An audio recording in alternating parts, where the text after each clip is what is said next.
अगर रात के 2 बजे लिफ्ट में कोई औरत दिखे तो उसे देख के मुस्कुराना मत, वो औरत नहीं होती। रात के करीब 2 बज रहे थे। ऋषि, एक 26 साल का सॉफ्टवेयर इंजीनियर, अपनी कंपनी में ओवरटाइम करके थका हारा घर लौट रहा था। उसकी बिल्डिंग बहुत पुरानी थी और लिफ्ट तो जैसे हर वक्त किसी भूत की तरह कराती रहती थी। हर बार जब वो लिफ्ट में चढ़ता, वो धीमी धीमी आवाज में गूंजती जैसे कोई फुसफुसा रहा हो। उस रात कुछ अजीब था।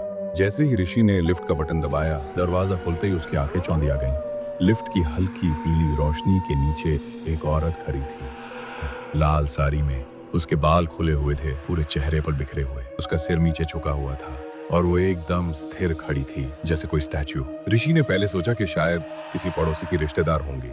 उसने पूछा, कौन से फ्लोर पे जाना है? औरत चुप रही। थोड़ा असहज होके वो लिफ्ट में चढ़ गया।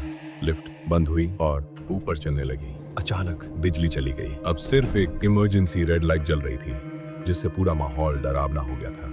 ऋषि ने उस औरत की तरफ देखा और अब वो धीरे धीरे उसकी तरफ मुड़ रही थी। जैसे ही उसने चेहरा ऊपर किया, ऋषि की सांस अटक गई। उसका चेहरा इंसानों जैसा नहीं था।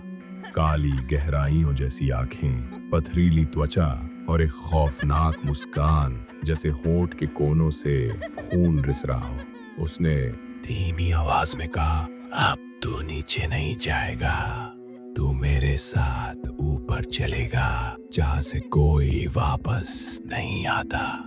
ऋषि ने घबरा के लिफ्ट के सारे बटन एक साथ दबा दिए, लेकिन लिफ्ट नहीं रुकी। वो बस ऊपर ही ऊपर जा रही थी। औरत अब उसके सामने हवा में झूल रही थी।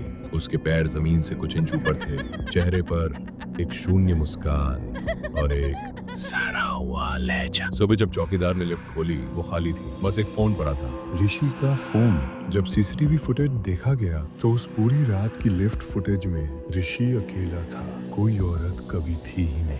क्या तुम्हारी बिल्डिंग में भी कोई लिफ्ट देर रात कर आती है?